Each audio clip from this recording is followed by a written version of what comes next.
Heidi ho, Heidi ho. So, what are we going to talk about today? So, obviously, I like to watch what's going on around the world, but with spirituality as well. Um,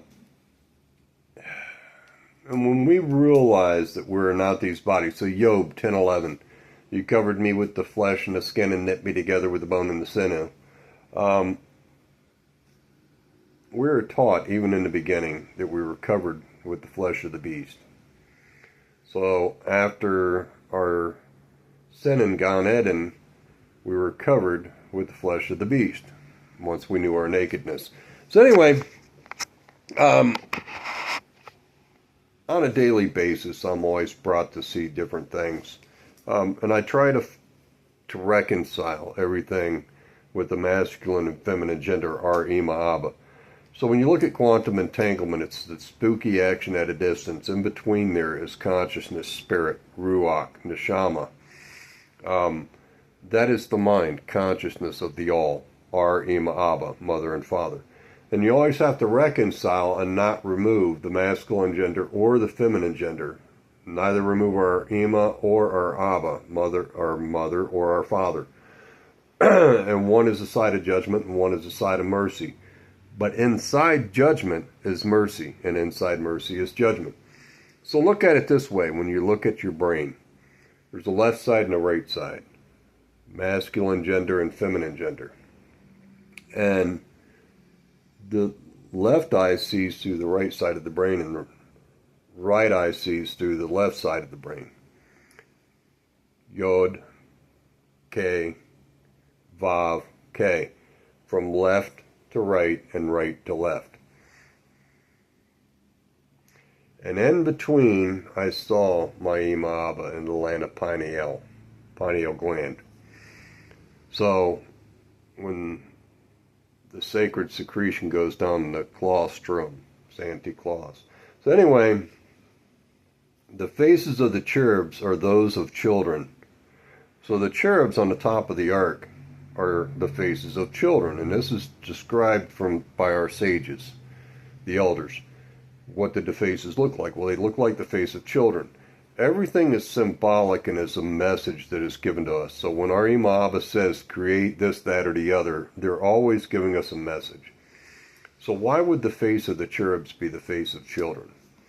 Well, because we are all children of our Ima Abba.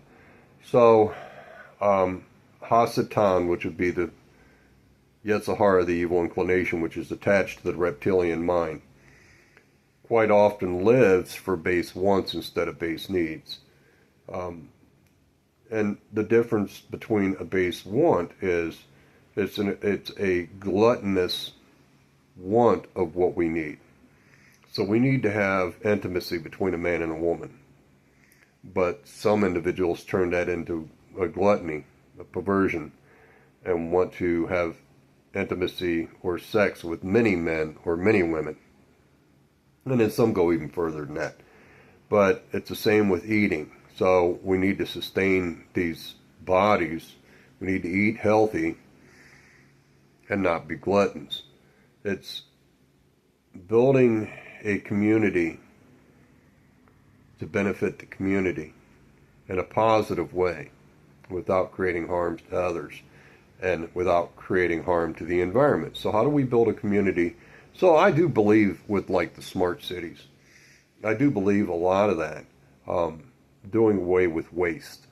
So putting up large buildings perhaps and making it where I think they call it 15-minute cities, like you can get anywhere in the city in 15 minutes. 5-minute cities or whatever they are. So we have been led for centuries by the Yetzirah, the evil inclination, and we've allowed what we'll call, some people are starting to call the Epstein class. Well, they're wicked individuals who, instead of living in a community, they want to own the community and everybody to be subservient to them. Think about it. That same class has been around for a long time.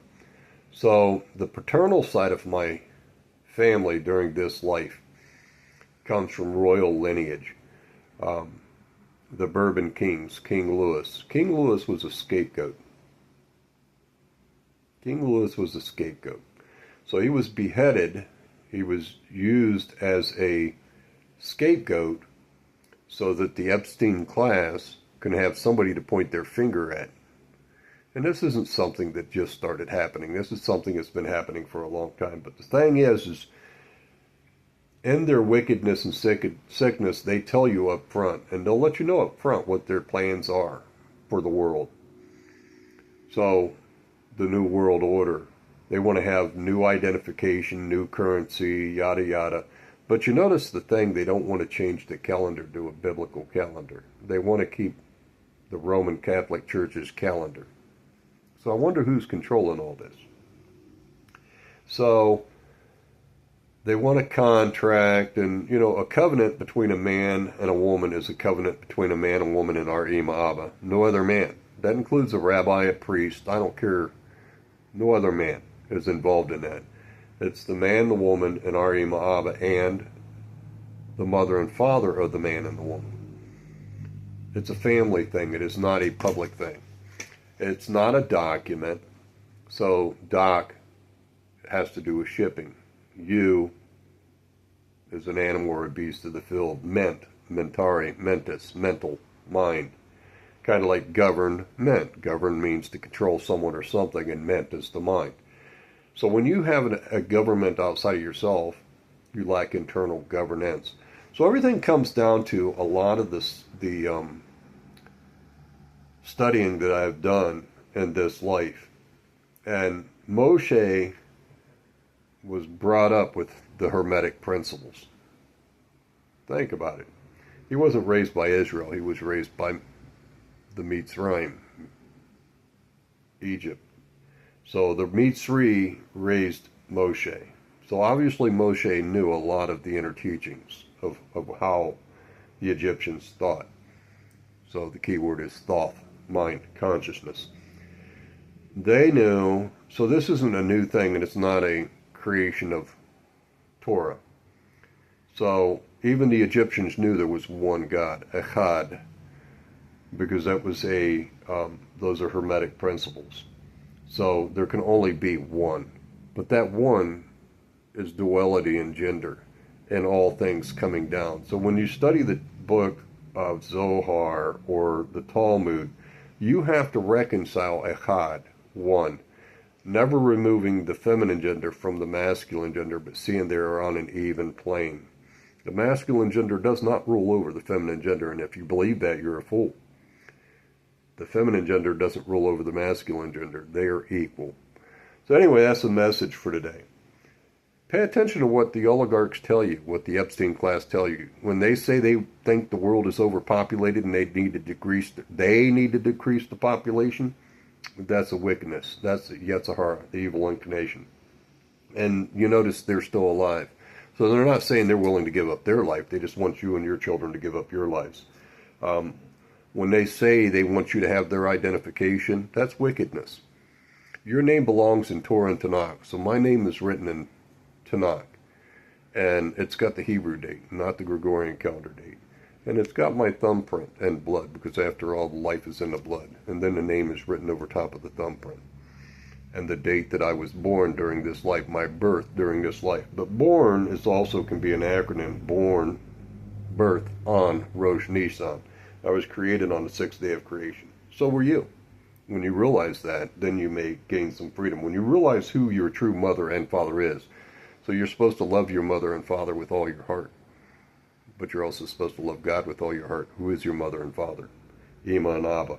So if you study Zohar, you would learn some of these things. But even with the Zohar, you got to be careful, because it's coming from the heart of another man. God bless. Much love.